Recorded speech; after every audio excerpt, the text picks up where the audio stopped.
IUPAC பேரிடு என்பது பேரிட்டின் விதியில தான் தங்கி இருக்கு. சரிதானே? இப்ப இது விதி மாறும்போது பெயர் நாங்கள் மாற்றிக்கொள்ள வேண்டி வரும். இப்ப என்ன விதமான விதிகள் பயன்படுத்தப்பட்டு ஒரு சேதன சேர்வைக்கு பெயரிடப்படுது என்று சொல்லி நான் வெவ்வேறு சந்தர்ப்பங்கள்ல அதை உங்களுக்கு குறிப்பிட்டிருந்தனால் இதுல சொல்லப்பட்டிருக்க அநேகமான விடயங்கள் எங்களோட கடைசியாக அப்டேட் பண்ணப்பட்ட சிலபஸ் ரிசோர்ஸ் புக்ல இருக்கிற தகவல்களை தான் நான் உங்களுக்கு சொல்லியிருக்கேன். ஏற்கனவே சொன்னது போல விதிகள் காலத்தோட மாறிக்கொண்டு போகும்.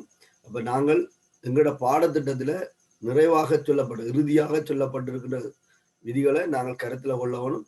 இந்த விதிகளை நாங்கள் கடந்த காலங்களில் இருக்கிற விதிகளோட பார்த்தால் அநேகமாக சேமாகத்தான் இருக்கும்.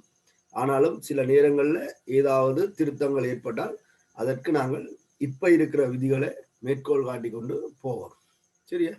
அப்ப இப்ப நாங்கள் எளிய ஹைட்ரோ கார்பன்களோட பெயர் பார்த்து நாங்கள் சேர்ந்து பிரதியீடுகள் தொழிற்படு கூட்டங்கள் அப்படின்னு சொல்லி பார்த்து நாங்கள் இப்ப நாங்கள் எல்லாம் ஒன்றுக்கும் மேற்பட்ட தொழிற்படு கூட்டங்கள் கொண்டு உருவாக்கப்பட்ட ஒரு சேதன சேர்வைக்கு எப்படி பெயரிடுறதுன்ற பற்றி கடைசியாக நான் கொஞ்சம் ரூல்ஸை தொகுத்து சொல்லி இருக்கிறேன்.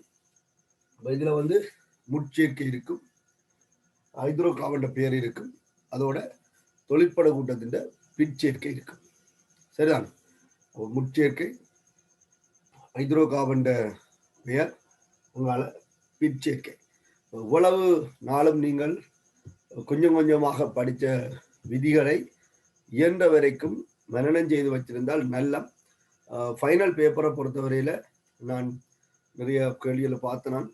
அநேகமாக பெயரை எழுதுவதை விட எழுதப்பட்டிருக்கிற பெயர் விதிமுறைப்படி எழுதப்பட்டிருக்கிறான்னு தான் அதுல பார்க்கப்பட்டிருக்குது. அப்ப நாங்கள் ஒரு சில விதிகளை பயன்படுத்தும் போது 5 விடையில இருந்து சில விடைகள் தானாக வெளியில போவதை நாங்கள் பார்க்கலாம். இப்ப கடைசியா நான் சொல்ல வர விஷயம் ஐயுபிஎஸ்சி பேரிடு அந்த விதிகளை அடிப்படையாக கொண்டது. ஆகவே விதிகள் ஞாபகத்துல வச்சிருக்கப்பட வேண்டும். சரிதானே? அப்ப நாங்கள் இதுவரைக்கும் படித்த விதிகளை ஞாபகத்துல கொண்டு இனி நாங்கள் சில கட்டமைப்புகளுக்கு பெயரை பார்ப்போம். இப்ப நான் உங்களுக்கு கடைசியா சொல்லியிருக்கல சொன்னா, ஒன்றுக்கு மேற்பட்ட தொழிற்படு கூட்டங்கள் ஒரு சேதன சேர்வையில வந்தால், ஒன்றுக்கு மேற்பட்ட சேதன சேர்வுகள் தொழிற்படு கூட்டங்கள், ஒன்றுக்கு மேற்பட்ட தொழிற்படு கூட்டங்கள் ஒரு சேதன சேர்வையில வந்தால் அதுக்கு என்ன செய்கிறது அப்படின்னு சொல்லி நாங்கள் பார்க்கிறாங்க. அங்கதான் நாங்கள் முன்னுரிமை வரிசை என்ற ஒன்றை பற்றி கதைச்சிருக்கோம். Priority order. சரிதான்? முன்னுரிமை வரிசை. அப்ப யாருக்கு முன்னுரிமை அளிக்கப்பட வேண்டும் என்பது ஏற்கனவே தீர்மானிக்கப்பட்ட ஒன்று. சரிதான்? ஏற்கனவே தீர்மானிக்கப்பட்ட ஒன்று. ஒன்றுக்கும் மேற்பட்ட முக்கியத்துவம் குடிக்கக்கூடிய ஆட்கள் இருக்கும்போது அதுல யாரை நாங்கள் பிரதானமான ஆளாக தெரிவு செய்ய வேண்டும் என்பது ஏற்கனவே தீர்மானிக்கப்பட்டு எங்களுக்கு ஒரு ஷெடியூல் போடப்பட்டிருக்கு. இலங்கையின் புரோட்டோகால் அப்படி என்று சொல்லி பார்த்தீங்கன்னு சொன்னாலும் இந்த முன்னுரிமை பட்டியலை நாங்கள் பார்க்கலாம். சரிதான்? யார் யாருக்கு முன்னுரிமை அளிக்கப்பட வேண்டும் என்ற ஒரு புரோட்டோகாலே இருக்கு. சரியா? அப்ப நான் உங்களுக்கு கணக்க தொழிற்படு கூட்டங்கள் இருந்தாலும் 5 பேரை முன்னுரிமை பாருங்கன்னு சொன்னால் அதுல உங்களுக்கு அமைன்னு சொல்லியிருப்பேன். அமைனை விட முன்னுரிமை கூடினது அல்கஹோல் என்று சொல்லியிருப்பேன். அல்கஹோலிலும் முன்னுரிமை கூடினது கீட்டோன், கீட்டோனிலும் முன்னுரிமை கூடினது ஆல்டிகைட், ஆல்டிகைட்டிலும் முன்னுரிமை கூடினதாக நைட்ரைல சொல்லியிருப்பேன். இந்த 5 பேரும் பிரதியீட்டு கூட்டமாகவும் கருதப்படும், பிரதான தொழிற்படு கூட்டமாகவும் கருதப்படும்.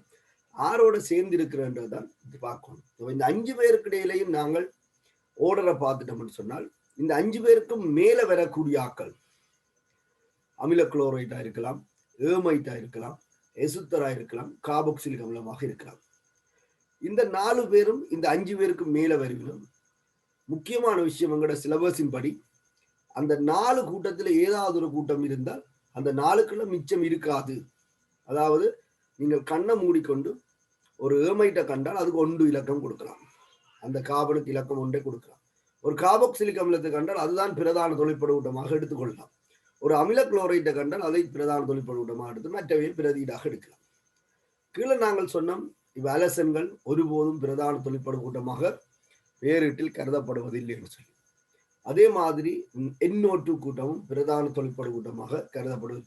அப்ப அவர்களை பார்த்தோன்னே இவர்கள் எல்லாம் பிரதியீடு அப்படின்னு சொல்லி பிரதியீட்டுக்குரிய பெயரை நாங்கள் குறிப்பிட்டு எழுதி கொள்ளலாம். அல்கீன் அல்கைன்களும் தொழிற்படு கூட்டமாக நான் உங்களுக்கு அறிமுகப்படுத்தி இருந்தாலும் IUPAC பேரிட்டில அதை நாங்கள் தொழிற்படு கூட்டமாக கருதுவதில்லை. இவ்வளவு விடயத்தை நீங்கள் ஞாபகத்தில் வச்சு நான் கீழ கட்டமைப்புகளுக்கு பேர் ஒருக்கா எழுதுங்கோ. நீங்களும் எழுதினீங்கன்னு சொன்னால் அல்ல, நான் இவ்வளவு தூரத்துக்கு மினக்கிறது காரணம் இந்த பேரீடு சரியா விளங்கிட்டுன்னு சொன்னால் இந்த பாடத்தில் எங்களுக்கு ஒரு விதமான ஈர்ப்பு ஏற்படும்.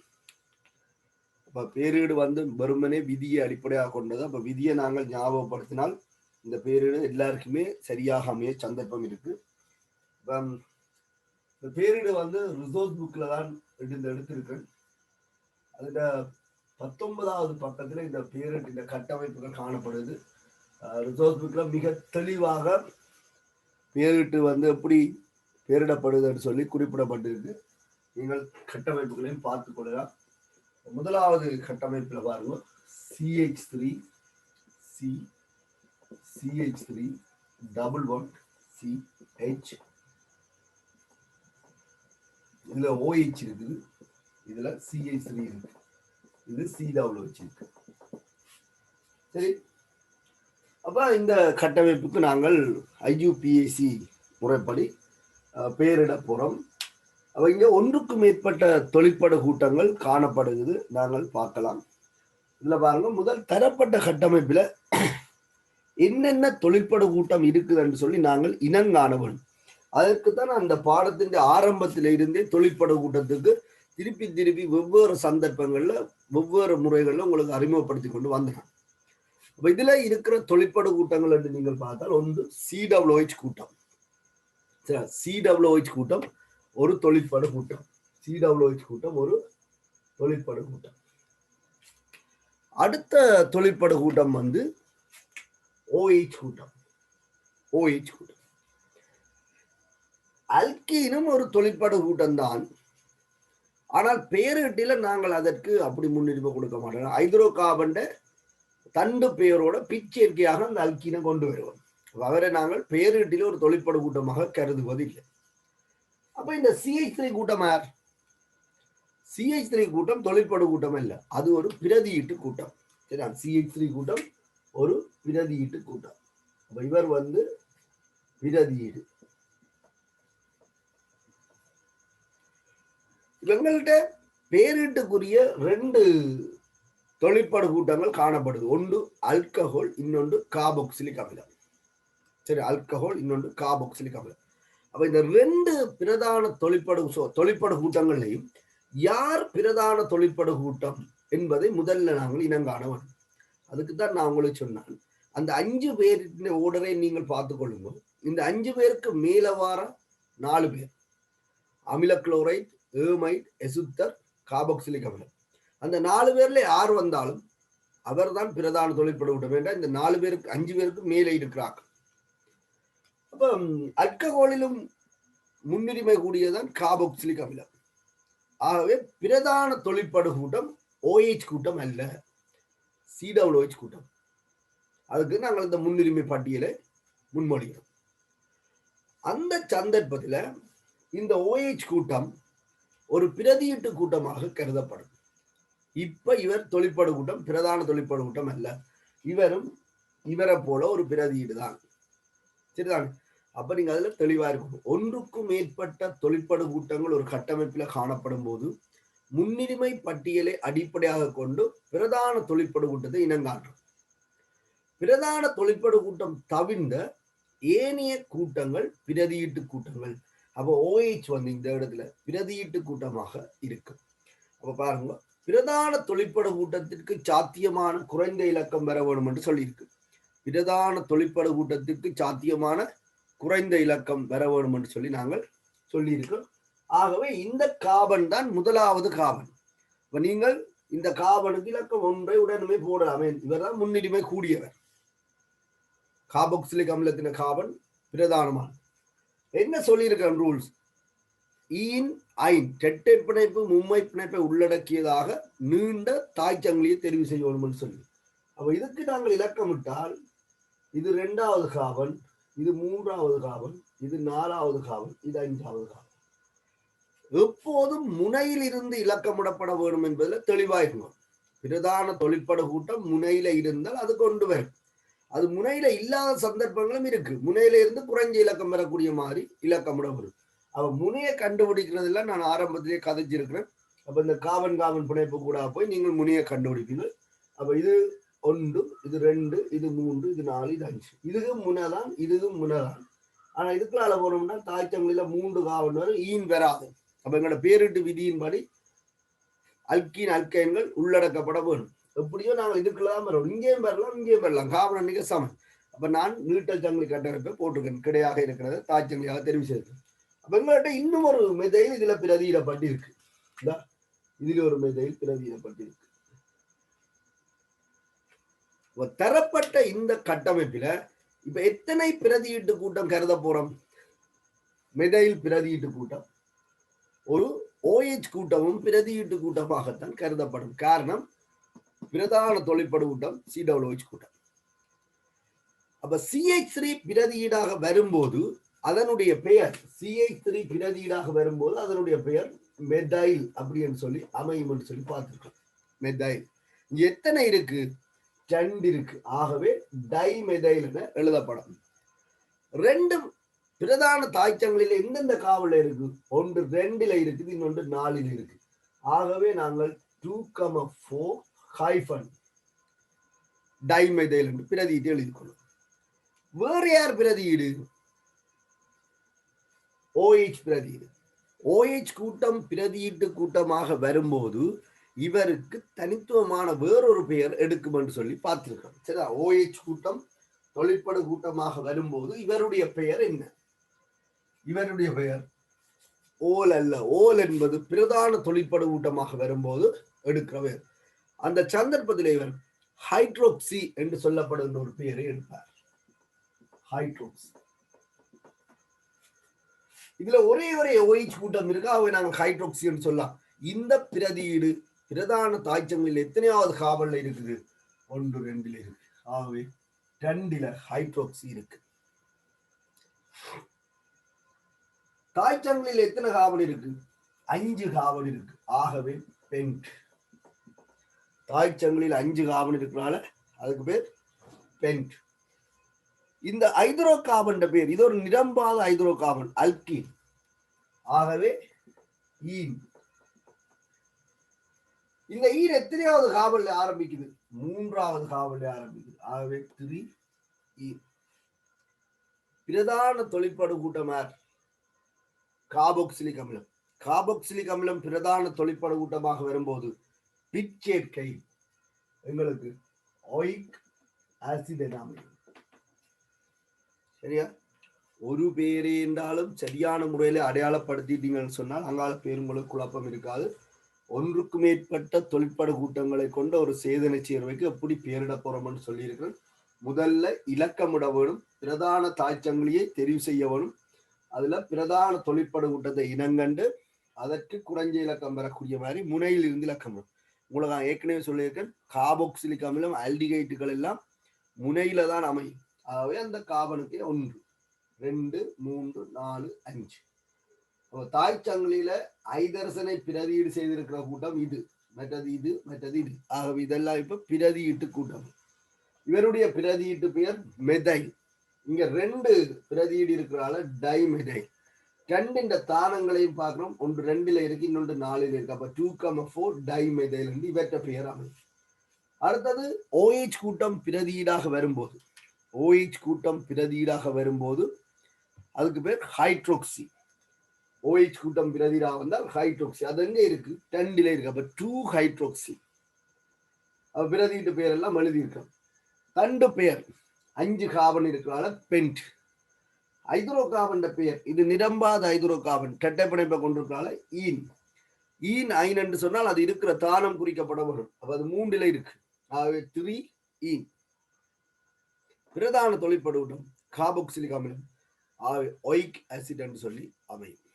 சரி, இனி நாங்கள் இவ்வளவு பெயரையும் சேர்த்து பொருத்தமான முறையில் எழுதினோம் என்று சொன்னால் இந்த சேர்வைக்கு பொருத்தமான IUPAC பெயர் கிடைக்கும்.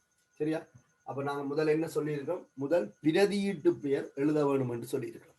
முதல்ல பிரதியீட்டு பெயரை எழுத வேணும். இப்ப பிரதியீட்டு பெயரை முதல்ல எழுத வேணும் என்று சொன்னால் இங்க 2 பிரதியீடு இருக்கு. ஒன்று மெதைல் இருக்கு, மற்றது ஹைட்ராக்சி இருக்கு. அப்ப முதல்ல 6 எழுத வேணும் என்ற கேள்வி வரும். அதற்குத்தான் நாங்கள் என்ன சொல்றோம், ஆங்கில அகர வரிசைக்கு முன்னுரிமை அளிக்க வேணும்னு சொல்றோம். ஆங்கில அகர வரிசைக்கு முன்னுரிமை கொண்டால் இங்க எம் மெதைல் என்று பிரதியிடப்பட்டிருக்கு, இங்க எச் ஹைட்ரோக்சைட் என்று பிரதியிடப்பட்டிருக்கு. இது டைக்கு பார்க்கல, இது வந்து இந்த 2 என்பதை குறிக்கிறதுக்காக பயன்படுத்துற ஒரு முச்சேர்க்கை. பிரதியீடு பெயர் மெதைலும் ஹைட்ரோக்சின். ஆகவே முதலில் எச் எழுத்து அமைவதால் முதல் எழுத வேண்டிய பிரதியீட்டு பெயர் ஹைட்ரோக்சி. அப்ப 2 ஹைட்ரோக்சி. இலக்கத்துக்கு வளர்த்துக்கு முடியல ஹைஃபன் டேஷ் போடுறோம். அதை தொடர்ந்து அடுத்த பிரதியீடு எழுத போறோம். அங்க 2 4 2 மெதைல் இருக்கு. அப்ப ஹைஃபன் 2, 4 ஹைஃபன். இலக்கங்களுக்கு வளர்த்துக்கு முடியல டேஷ் போடப்படவும், இலக்கங்களுக்கு இடையில கம போடப்படவும். இங்கால டை, அப்ப டை மெதைல், டை மெதைல். அங்கால கண்டு பேர் பென்ட் ஈன் 3 ஈன். இந்த ஈ இல்லாமல் போய் அந்த ஒயிக் ஆசிட் வந்து சேரும். அது எப்போதும் ஒன்றில இருப்பதால, சரி, அது எப்போதும் ஒன்றில இருக்கிறதால எங்களுக்கு ஒயிக் ஆசிட் இலக்கமிட தேவையில்லை. ஈனோயிக் ஆசிட் ரெண்டு பேர், சரியா, ஈனோயிக் ஆசிட் ரெண்டு பேர்.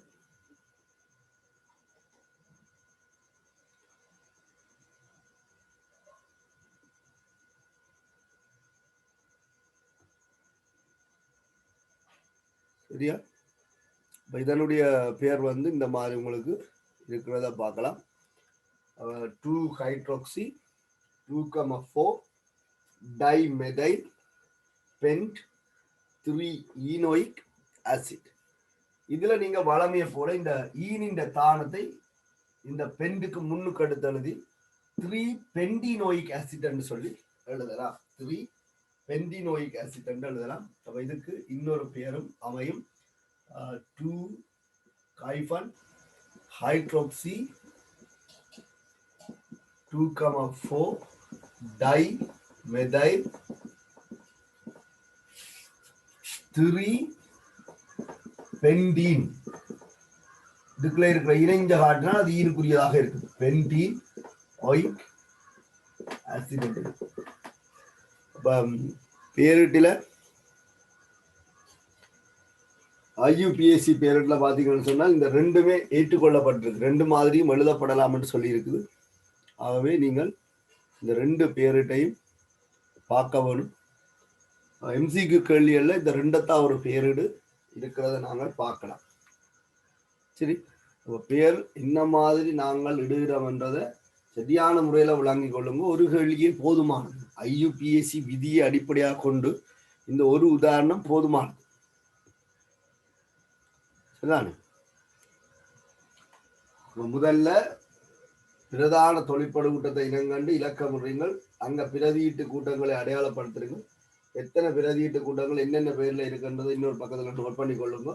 2 பேர் ஹைட்ரோகார்பன் பிற்சேர்க்கை, பிரதான தொழிற்படு கூட்டத்தின் பிற்சேர்க்கை. இவ்வளவுத்தை நாங்கள் ஹோண்டா சேர்த்தல் இனம் என்று சொன்னால் இந்த சேர்வைக்கு பெயர் கிடைக்கும். சரியா? அப்ப நான் இன்னொரு கட்டமைப்பு தரலாம். ഇതിന്റെ പേര് നിങ്ങൾ ഒരു எழுதி கொள்ளுங்க.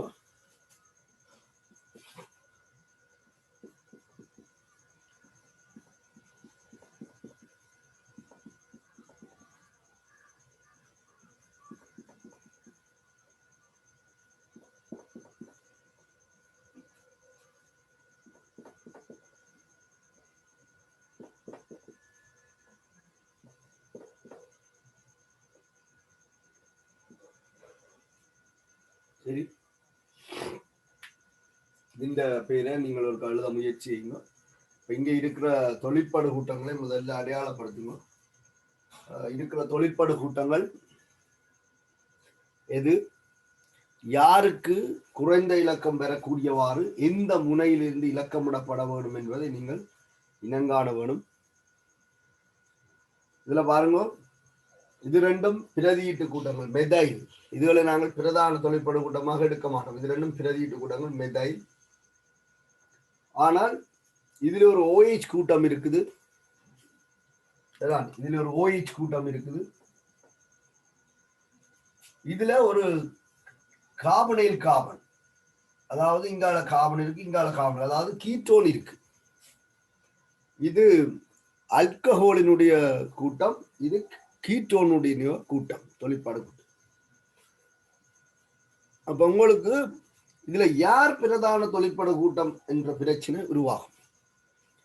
முதல்ல யார் பிரதான தொழிற்படு கூட்டம், இந்த ஆல்கஹாலா இந்த கீட்டோனான்னு சொன்னால் நீங்கள் அந்த 5 பேருக்குள்ள முன்னுரிமையோட பார்க்கணும். நான் சொல்லியிருக்கேன் அமைன், ஆல்கஹால், கீட்டோன் வந்து ஆல்டிஹைட் வந்து நைட்ரில் வருது. ஆகவே OH கூட்டமும் கார்பனைல் கூட்டம் கீட்டோனும் உள்ள போது கீட்டோன் தான் பிரதான தொழிற்படு கூட்டம். பிரதான தொழிற்படு கூட்ட பேர் ஓன் என்று முடிச்சிடும். அப்ப இவர் ஒரு பிரதியீட்டு கூட்டம். அப்ப இந்த கீட்டோனுக்கு குறைந்த இலக்கம் பெறக்கூடியவாறு கிட்டிய முனையில் இருந்து இலக்கம் விடவும் கவனிச்சு கொள்ளுங்க. இந்த கீட்டோனுக்கு என்ன இலக்கம் வரும் என்று நினைக்கிறீங்க?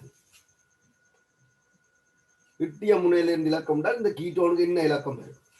இங்கே இருந்து இலக்கம் விட்டால் 1, 2, 3, 4 வரும். இதுக்கு எங்கே இருந்து இலக்கம் இருக்குது? இந்த கார்பன் இருந்தா இது முனை அல்ல, இந்த கார்பன் முனை கார்பன் அல்ல. ஏன் சிசி புனை பிஞ்சாலம் இருக்கு, சிசி புனை பிஞ்சாலம் இருக்கு. அப்ப இதுதான் முனை கார்பன். சரிதானே? நீங்க கட்டமைப்பை கவனமா பார்க்கணும். முனையிலிருந்து இலக்கமிடப்பட வேணும். ஆகவே இலக்கமிடும் போது இந்த கார்பன் தான் முதலாவது கார்பன். 1, 2, 3, 4, 5, 6. சில பேருக்கு 3 மெதைல் பிரதியிடப்பட்டிருக்க மாதிரி இருக்கும். இது பிரதியீடு இல்லை, இது தாய்ச்சங்கிலின் ஒரு அங்கத்தவர். அப்ப இவரும் தான் மெதைல் பிரதியீடு. இந்த 2 பேரும் தான் மெதைலினுடைய பிரதியீடு. சரிதான்? இவர் பிரதான தொழிற்படு கூட்டம்.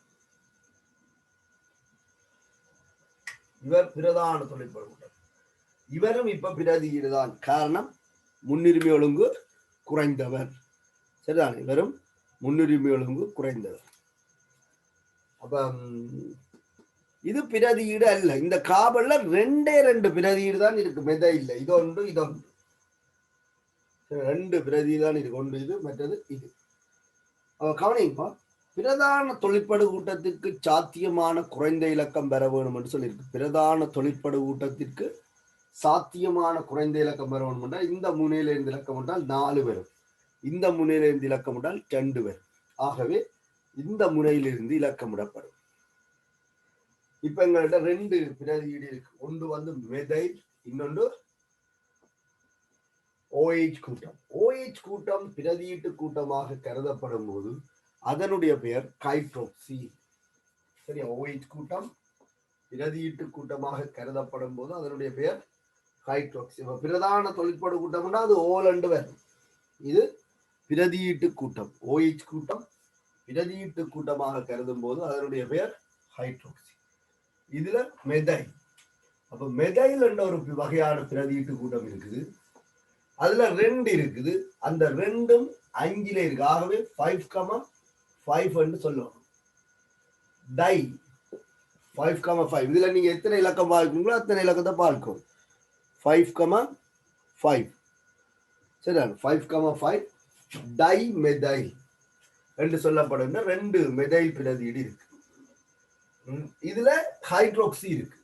OH கூட்டம் பிரதியீடாக வரும்போது அதனுடைய பெயர் வந்து ஹைட்ரோக்சி. அது எத்தனையாவது கார்பன்ல இருக்குது? 2வது கார்பன்ல இருக்கு. 2 ஹைட்ரோக்சி அப்படின்னு சொல்லி வரப்போகுது. என்ன வரப்போகுது? 2 ஹைட்ரோக்சி என்று சொல்லி வரப்போகுது. சரியா? அப்ப அடுத்தது என்ன? தாய்ச்சங்கிலி எத்தனை கார்பன்? 6 கார்பன். அப்ப ஹெக்ஸ். இது ஒரு நிரம்பிய ஹைட்ரோ கார்பன். ஈனைன் இல்ல, இரட்டை பிணைப்போ மும்மை பிணைப்போ இல்லை. ஆகவே அல்கேன் பெயர் ஏன். பிரதான தொழிற்படு கூட்டம் கீட்டோன். அவருடைய தொழிற்படு கூட்ட பெயர் ஓன். கீட்டோன் என்று சொன்னால் அது எந்த காவல்லையும் இருக்கலாம், இந்த காவல்லையும் இருக்கலாம், இந்த காவல்லையும் இருக்கலாம். ஆகவே அதனுடைய தானம் குறித்து காட்டப்பட வேண்டும் சொல்லி போன வகுப்புல நான் பிரதிட்டு பேரை பற்றி காய்ச்சிருக்கேன். கீட்டோன் என்பது ஒரு தரப்பட்ட சேர்வையில் எந்த ஒரு காவல்ல நிலைப்படுத்தப்படலாம். ஆகவே அந்த காவண்ட இலக்கம் குறிக்கப்பட தொழிற்பட விடம் எங்க இருக்குன்னு குறிக்கப்பட வேண்டும். உலகத்தையும் நாங்கள் சேர்த்தலைனோம்னா அந்த சேர்வைக்கு தேர்வை இவங்கள்ட்ட 2 பிரதியீடு இருக்கு. அப்ப முதல்ல நாங்கள் முற்சேர்க்கைகளை எழுதுவோம். முற்சேர்க்கைகள் சரிதானே? முற்சேர்க்கைகள் யார் யார்? ஒன்று மெதைல் இருக்கு, இன்னொன்று ஹைட்ரோக்சி இருக்கு. அப்ப எம்ஐ விட எச் வந்து ஆங்கில அகரவரிசையில முன்னுக்கு இருக்கு. ஆகவே முதல்ல ஆங்கில அகரவரிசைக்கு முன்னுரிமை அளிக்க வேண்டும். அப்ப 2 ஹைட்ரோக்சி எது இடைவெளிகளும் விடக்கூடாது. 5ல 2 மெதைல் கூட்டம் பிரதியிடப்பட்டிருக்கு. 5ல 2 மெதைல் கூட்டம் வந்து பிரதியிடப்பட்டிருக்கு. அப்ப 5,5 2 பிரதியிடப்பட்டிருக்கு. 2 என்பதை டை என்பது குறிக்கும். Methyl 2 hydroxy 5,5 di methyl. பிரதியீட்டு கூட்டங்கள் எல்லாம் எழுதிட்டோம் முக்கியக்காக. இனி நாங்கள் ஹைட்ரோ கார்பன் பேர் எழுதலாம். அப்ப ஹெக்ஸ் இது ஒரு நிரம்பி ஹைட்ரோ கார்பன் என்பதால நாங்கள் ஹெக்சன் என்று எழுதலாம். இந்த இ இல்லாமல் ஹெக்சன் 3 on 3ல on இருக்கு. ஹெக்சன் 3 on என்று எழுதலாம். அப்ப இதையே நீங்க என்ன எழுதலாம்னா இந்த ஹெக்ஸுக்கு முன்னால 3 கொண்டு வந்து போட்டு 3 ஹெக்சன் on என்று எழுதலாம்.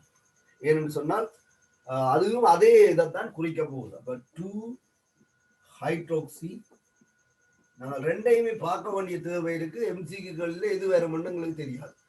சில நேரத்துல இப்படி எழுதி இருக்கிறேன், சில பேர் இப்படி எழுதியிருக்கிறேன்.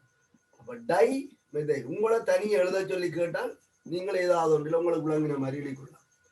2 ஹைட்ரோக்சி 5,5 டை மெதைல். இந்த 3 இதுக்குள்ள ஒன்று போடலாம். 3 ஹெக்ஸனோன். அப்போ 3 ஹெக்ஸனோன் என்பது உங்களுக்கு விளங்க 3வது காவல்ல கீட்டோன் இருக்கிற ஒரு 6 காவனை கொண்டு ஹைட்ரோ காவல். ஆகவே 3 ஹெக்ஸனோன் சொல்லி இந்த பேரை நீங்கள் எழுதிக்கொள்ளலாம். உங்களுக்கு சில நேரத்தில் இது சுகமா இருக்கு, வேன் அப்படியே இல்லாத குறிச்சு போற மாதிரி இருக்கும்.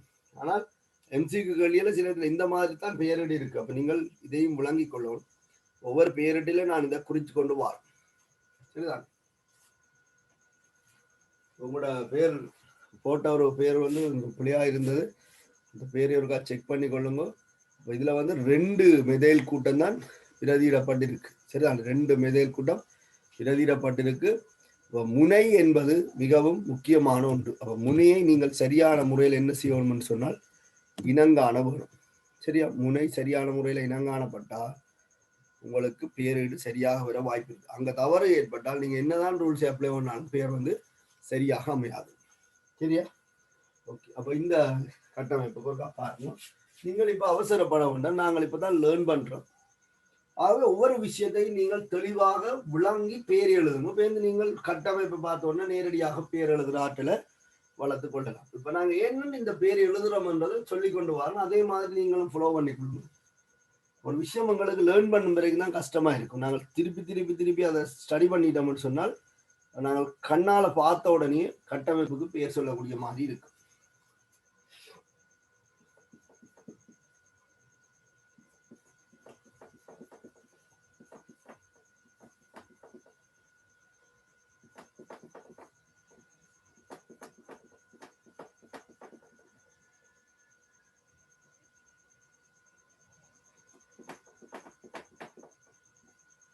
சரியா? இந்த வேற இருக்கா பாருங்க.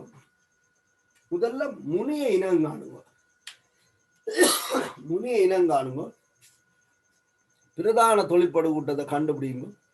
பிரதான தொழிற்படு கூட்டத்துக்கு குறைஞ்ச இலக்கம் பெறக்கூடிய மாதிரி இலக்கம் விட்டுக் கொள்ளுங்க.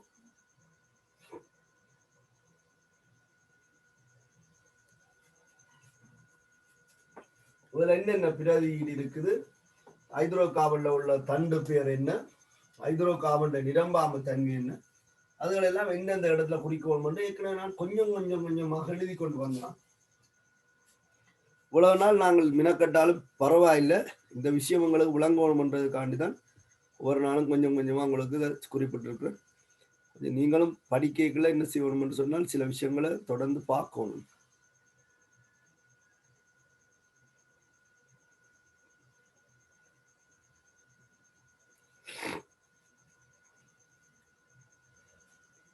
சரி, இந்த பேரை நீங்க ஒரு எழுதி கொள்ளுங்க. முதல் தொழிற்படு கூட்டத்தை என்னன்னு காணுங்க.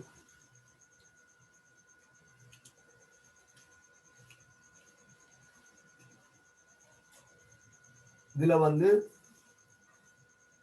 இது மெதைல் என்று சொல்லப்படுற ஒரு பிரதீடு, இதுவும் மெதைல் தான். இங்க பிரதான தொழிற்படு கூட்டம் வந்து COOH கீட்டோனும் இருக்கு. தொழிற்படு கூட்டமாக உங்களுக்கு நான் சொன்னால் இந்த 5க்கும் மேலே இருந்தால் அமில குளோரைட், ஏர்மைட், எசுத்தர், கார்பாக்சிலிக் அமிலம், அதில் யாராவது ஒரு ஆள் தான் இருக்கும். அப்ப அந்த காவனை நாங்கள் முதலாவது காவனாக எடுத்துக்கொள்ளலாம். அவர் வந்தோடனே இவர்கள் எல்லாம் பிரதியீடாக கருதப்படுவார்கள். அப்ப இலக்கமிடும் போது இந்த கார்பாக்சிலிக் அமில காவலுக்கு தான் கொண்டு போடணும். ஏன்னா இதுதான் பிரதான தொழிற்படு கூட்டம். 1 2 3 4 5 6 இது பிரதான தொழிற்படு கூட்டம். இதுல இருக்கிற பிரதியீட்டு கூட்டம் என்றால் இவர் பிரதான தொழிற்படு கூட்டம். அவ சரி, இந்த தொழிற்படு கூட்டம் இனி பிரதியீட்டு கூட்டமாக கருதப்படும். அதாவது இந்த கீட்டோன் இனி பிரதியீட்டு கூட்டமாக கருதப்படும். கீட்டோன் பிரதியீட்டு கூட்டமாக கருதப்படும். அப்ப இதுல எத்தனை பிரதியீட்டு கூட்டம் இருக்கு? எத்தனை வகையான பிரதியீட்டு கூட்டம் இருக்கு? 2 வகையான பிரதியீட்டு கூட்டம் இருக்கு. ஒன்று கீட்டோன் ஒரு பிரதியீட்டு கூட்டம், இன்னொன்று மெதைல். மெதைல்ல 2 இருக்கு. ஒன்று இலக்கம் 2ல இருக்கு, இன்னொன்று இலக்கம் 5ல இருக்கு. நாங்கள் முதல் அதுகளை நோட் பண்ணிக்கணும். எங்கள்கிட்ட மெதைல் என்று சொல்லப்படுகின்ற ஒரு பிரதியீட்டு வகை இருக்கு. அதுல 2 இருக்குது. அந்த 2ம் ஒன்று 2ல இருக்கு, இன்னொன்று 5ல இருக்கு. அப்ப 2,5 டைமெதைல் என்று பிரதியீடு இருக்கு. வேற என்ன பிரதியீடு இருக்கு? இந்த கீட்டோனும் இந்த இடத்துல பிரதியீடாக இருக்கு. இப்ப நீங்கள் ஞாபகத்துல வச்சிருக்க வேண்டிய விஷயம், கீட்டோன் பிரதான தொழிற்படு கூட்டமாக வரும்போது ஓன் என்று சொல்லப்படுகின்ற பிச்சேர்க்கையை கொண்டிருக்கும். அதாவது அதனுடைய வகுப்பு பெயர் வந்து ஓன். ஆனால் கீட்டோன் பிரதியீடாக வரும்போது அதற்கு அது பெயர் இல்லை. பிரதியீடாக வரும்போது அவற்றை பெயர் ஒக்சோ என்று இருக்கும், பார்த்துக்கொள்ளணும். அப்ப இதுக்கு நீங்கள் எழுதும்போது OH கூட்டத்திற்கு எழுதும் போது நீங்கள் ஹைட்ரோக்சி என்று பிரதியீட்டு பெயரை குறிப்பிட்டது போல இங்கே ஒக்சோ என்று குறிப்பிட வேண்டும். சரியான ஒக்சோ என்று சொல்லி குறிப்பிட வேண்டும். அப்ப அடுத்த பிரதியீடா இருந்தால் இந்த ஒக்சோ. அப்ப எங்க இருக்கு ஒக்சோ? ஒக்சோ 3ல இருக்கு. அப்ப 3 ஒக்சோ. வேற ஏதாவது இருக்குதா? வேற ஏதாவது இருக்குதா? வேறு ஏதாவது இருக்குதான்னு சொன்னால் இல்லை. சரியான மெதைலும் ஒக்சோவும் தான் இதுல பிரதியிடப்பட்டிருக்கு. வேறு ஏதாவது இருந்தால் நாங்கள் என்ன செய்யணும்? அதையும் கருத்துல கொள்ள வேணும். இருக்கிற பிரதியீடுகளை நாங்கள் முதல் அடையாளப்படுத்திக் கொள்ளும். சரி, இனி என்ன எழுதணும்? ஹைட்ரோ கார்பன் பெயருக்கு தண்டு பெயரை கண்டுபிடிக்கணும். இங்க இலக்கமிட்டது சரியாக இருந்தால், ஒரு முனையிலிருந்து இன்னொரு முனைக்கு இலக்கமிட்டது சரியாக இருந்தால் தண்டு பெயரை பற்றி கதைக்க தேவை. 6 கார்பன் இருக்கிறதால தண்டு பேர் வந்து ஹெக்ஸ். 6 கார்பன் இருக்கிறால் தண்டு பேர் ஹெக்ஸ். ஹைட்ரோ கார்பன் பேர் என்ன? ஹைட்ரோ கார்பன் பேர் இது ஒரு நிடம்பாத ஹைட்ரோ கார்பன். அதாவது கார்பன் கார்பனுக்கு இடையில இரட்டை பிணைப்பு காணப்படுது. ஆகவே ஹைட்ரோ கார்பன் பெயர் ஈன் என அமை.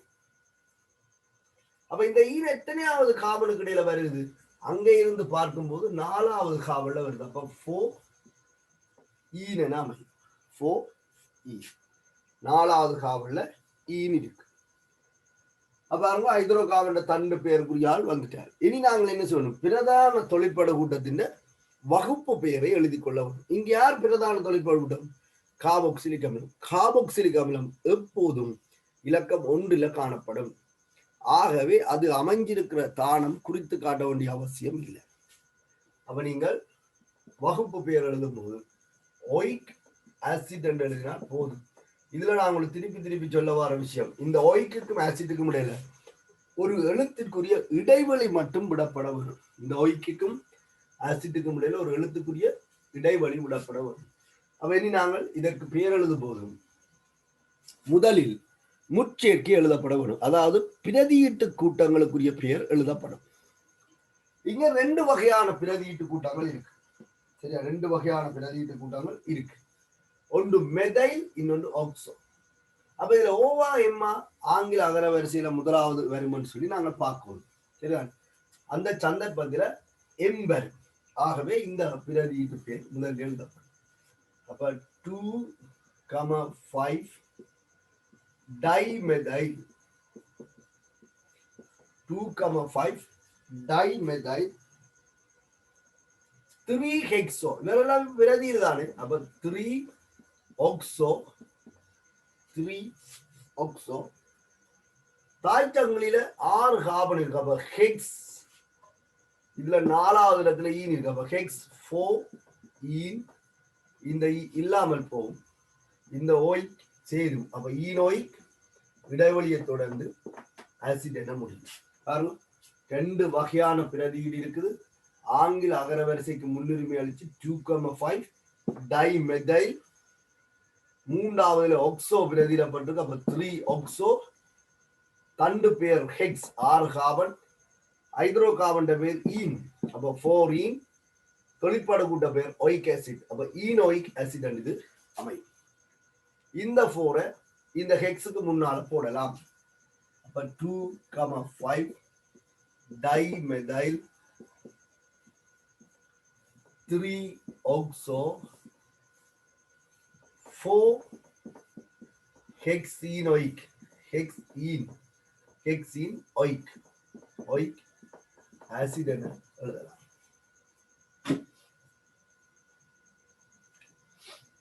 சரியா? ஒவ்வொரு பேருகிட்டையும் நீங்கள் சரியான முறையில இனங்காணவனும். இன்னொரு கட்டமைப்பு எல்லாம் அதன் பெயரை நீங்கள் எழுதி கொள்ளுங்க. CH3 CH3 double one CH. ஒவ்வொரு கார்பனுக்கும் 4 பிணைப்பு இருக்கிறத உறுதிப்படுத்திக் கொள்ளுங்க. உங்களோட கட்டமைப்பு கீறும்போது தவறுகள் ஏற்படலாம். 4 பிணைப்புக்கு மேலே ஏதாவது வந்தால் நீங்கள் அதை தவிர்த்து கொள்ளணும். ஐதரசனை குறைச்சு கொள்ளுங்க. நீங்களும் எழுதும் போது அந்த 4 பிணைப்பு வருதுன்னு பார்த்து எழுதுங்க. முதல்ல என்னென்ன வகையான தொழிற்பட கூட்டங்கள் இருக்குதுன்னு கண்டுபிடிக்கும். அதுல யார் பிரதான தொழிற்பட கூட்டம் என்றதை இனங்காணும். சரி, எதுக்கு நீங்கள் பேர் எழுதுங்க.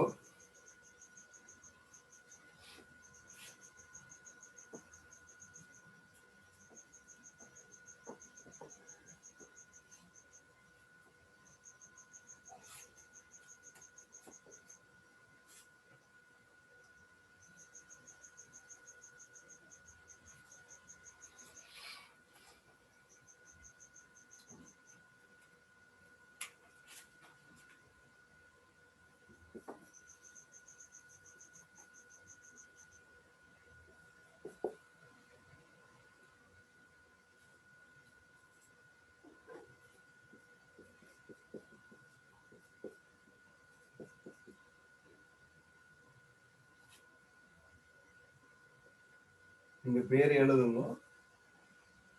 நான் கட்டாயம் இருக்கிற கட்டாயத்தையும் பாருங்க.